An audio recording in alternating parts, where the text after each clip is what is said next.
आलसी ब्राह्मण की कहानी। एक बार की बात है, एक गांव में एक ब्राह्मण रहता था।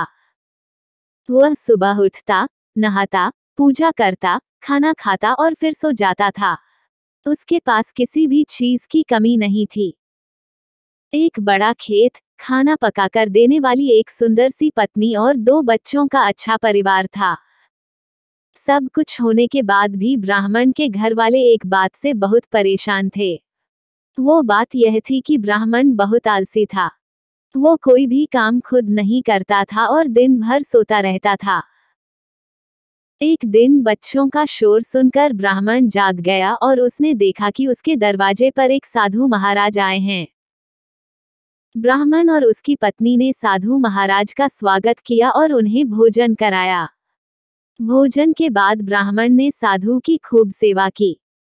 साधु महाराज उनकी सेवा से बहुत प्रसन्न हुए और उन्हें वरदान मांगने को कहा। ब्राह्मण ने वरदान मांगा कि मुझे कोई भी काम न करना पड़े और मेरी जगह कोई और मेरा काम कर दे। तब साधु उसे वरदान में एक जिन देते हैं और साथ में यह भी कहते हैं कि जिन को हमेशा व्यस्त रखना।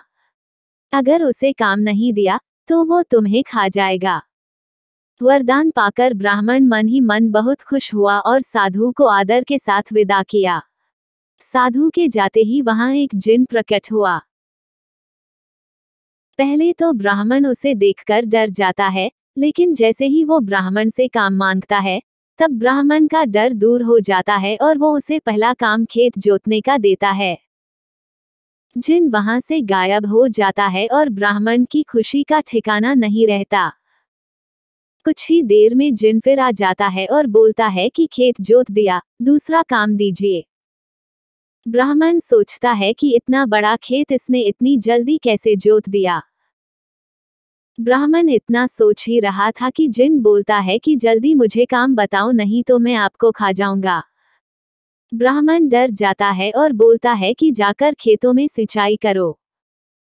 जिन फिर वहां से गायब हो जाता है और थोड़ी ही देर में फिर आ जाता है। जिन आकर बोलता है कि खेतों की सिंचाई हो गई, अब अगला काम बताइए। ब्राह्मण एक एक कर सभी काम बताता जाता है और जिन उसे चुटकियों में पूरा कर देता है।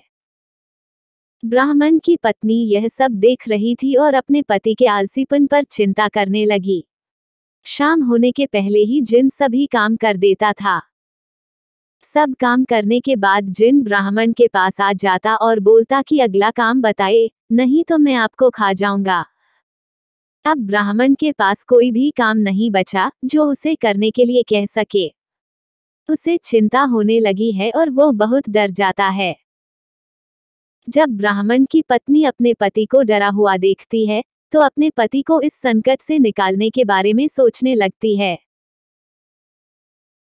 वह ब्राह्मण से बोलती है कि स्वामी, अगर आप मुझे वचन देंगे कि आप कभी आलस नहीं करेंगे और अपने सभी काम खुद करेंगे, तो मैं इस जिन को काम दे सकती हूँ। इस पर ब्राह्मण सोचता है कि पता नहीं यह क्या काम देगी। अपनी जान बचाने के लिए ब्राह्मण अपनी पत्नी को वचन दे देता है। इसके बाद ब्राह्मण की पत्नी जिन से बोलती है कि हमारे यहाँ एक कुत्ता है, तुम जाकर उसकी पूंछ पूरी सीधी कर दो। याद रखना उसकी पूंछ एकदम सीधी होनी चाहिए। जिन बोलता है कि अभी यह काम कर देता हूँ। यह बोलकर वो वहां से चला जाता है।